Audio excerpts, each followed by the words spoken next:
We're on the lunch break in the questioning of William Ilsley at the undercover policing inquiry. He was the Detective Chief Inspector of South East London, Area 3, I believe it was called, murder investigations and a number of other serious crime areas. Before him, we just had the further questions for Linda Holden, which were fairly limited, except it showed that she'd been completely wrong about the fact that she hadn't visited the family on the Sunday after the murder.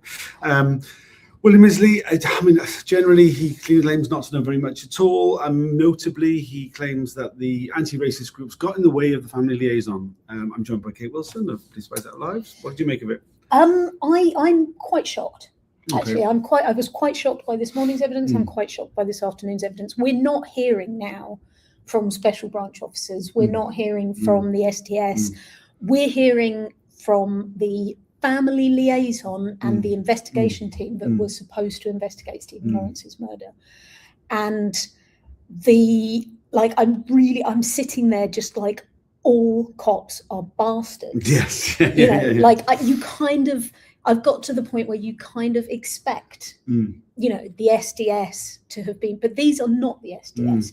These are supposedly the good police officers. And not only that, but these are the officers that were responsible for the Stephen Lawrence investigation. This is the third public inquiry that they have been involved in around that. There is no contrition. None. There is no cooperation. There is no desire to help the inquiry. And also, these people will have given evidence before to other inquiries. And my understanding is that they're saying stuff now that directly contradicts, which means they lied here or they lied there. I'm genuinely shocked, which is a bit embarrassing because, I've been an anarchist for a long time. But yeah, you really would think that the cops that fucked up the Stephen Lawrence murder inquiry would have a bit of shame.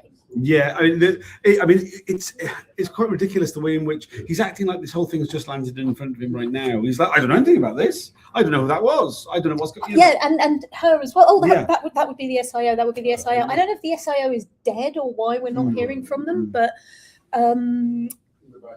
yeah, I mean, I think, I don't really know what to say. I mean, it's quite evident from the documents that from the very, very beginning, which I was actually a little bit surprised about because, they fucked up the investigation and the family started pushing back. But from the very, very beginning, their heads were in, how do we stop this being a PR issue? So there's a whole load of stuff that's entered into Holmes. This is a murder investigation. And he keeps saying, I don't know why that's there. Our interest would have been investigating the murder. But clearly it wasn't. There's stuff about which reporters might be covering it and what their politics are.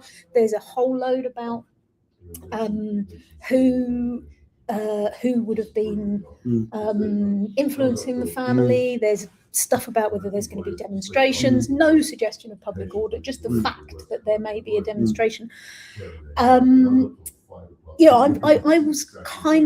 kind of struck, knowing what I know about the Lawrence situation, I'm kind of struck by how early on the police were defensively protecting themselves and their reputation.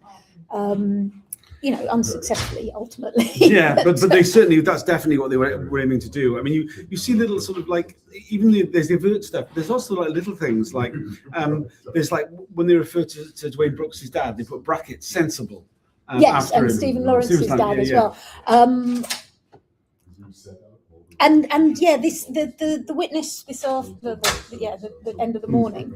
William Ilsley. Yeah, he was kind of making a point that it was problematic that because the family were getting so much support, that was interfering with the role of the family liaison officers, and it really makes you realise just what a sinister role, that the family liaison officers, rather than being a good thing that the family has a lot of support and that there's a lot of, it's like, no, they're interfering with the role. We want the family isolated so that the people handling them are the police. And we heard that, I remember hearing the evidence of the Menson family and how they were handled by the family liaison officers. And yeah, I mean, it's really quite upsetting evidence. And I mean, like, members of the Lawrence family are in the room listening to this. This won't be the first time they've heard these bastards give evidence. But yes, it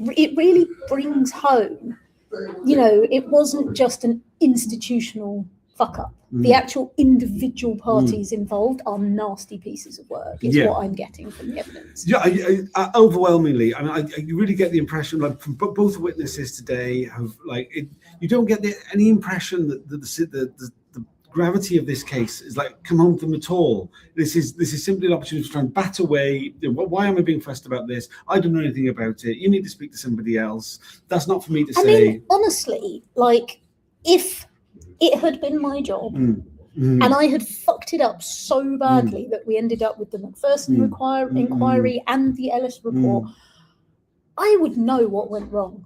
I would have taken it upon myself to understand what went wrong.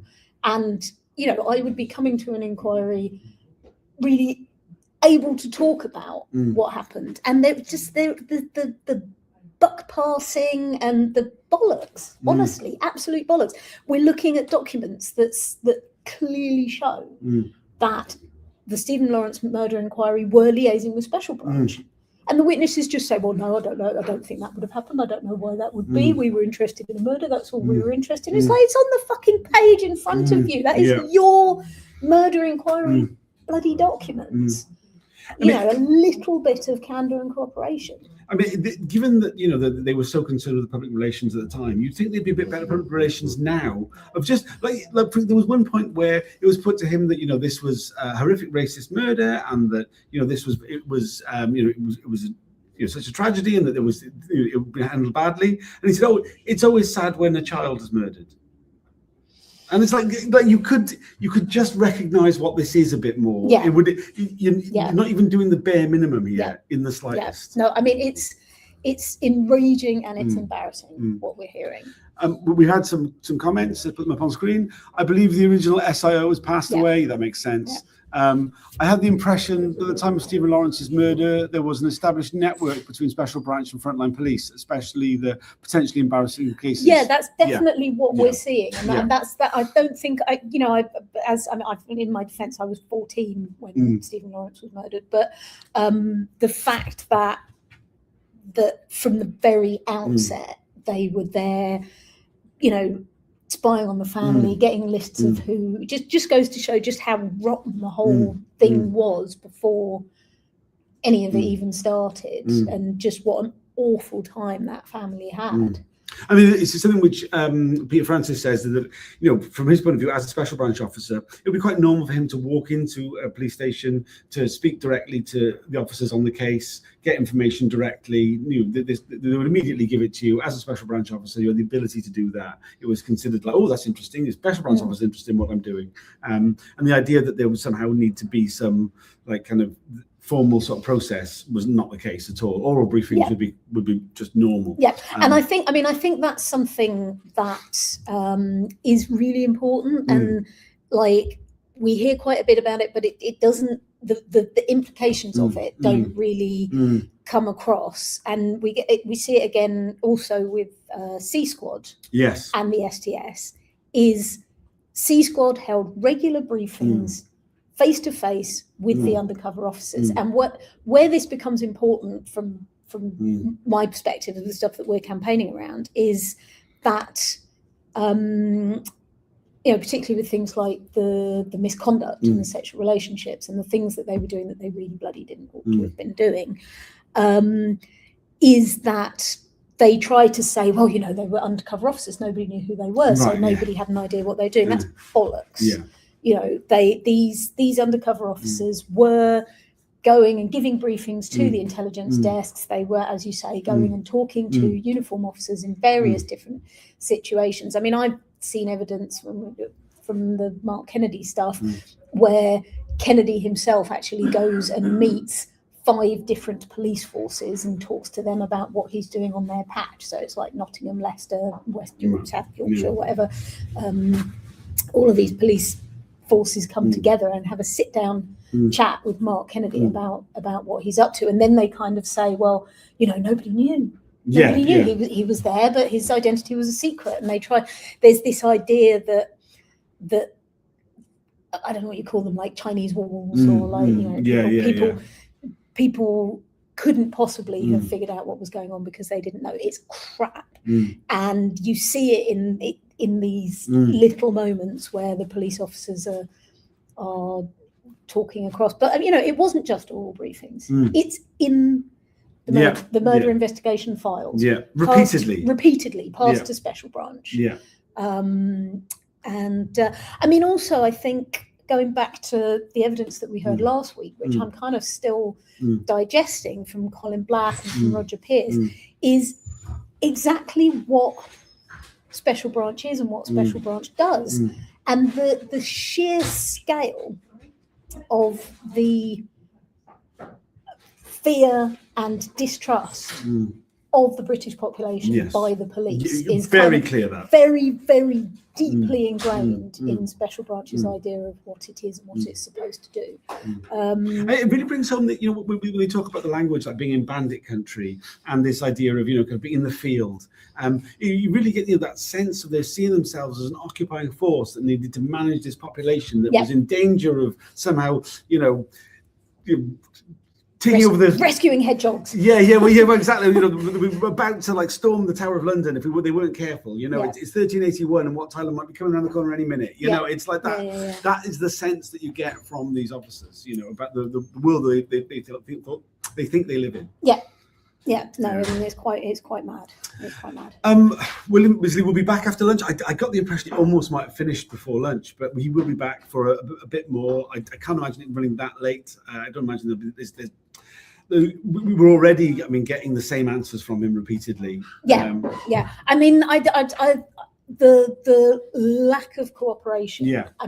Both witnesses today pretty much gave no comment interviews, and I can't stress enough, they're not special branch officers, they're not secret police. This is your CID. This is where you see that actually it is institutional and it does cut across the entire police force, because I really expected something a bit different today. I wasn't expecting it to be quite so extreme as it is, and especially given that they pretty much just said no comment. Pretty much. They showed a complete lack of respect for the process, a lack of respect for the institution they're giving evidence to, which again mirrors how they seem to have behaved whilst they were officers.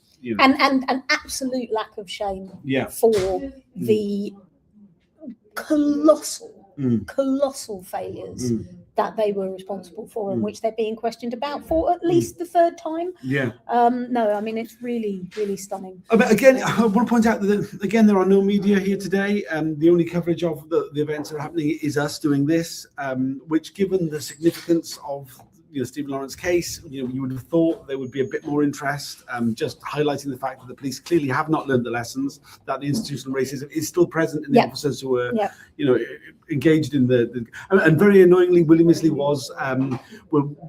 were considered to bring charges against him in 2024, only 2 years ago, for misference, misconduct in public office. That there was decided that there wasn't enough because it didn't consider one element of it, which is like a ridiculous thing. He will face no charges, despite the fact that there was so much that suggests that he had mishandled the case quite badly. Just the extent to which the Metropolitan Police failed and continued to fail and continues to fail the Lawrence family is stunning. It really is stunning. It really is. And I can't imagine how frustrating it must be to be Mrs. Lawrence, Baroness Lawrence, sitting in that room, listening to this today.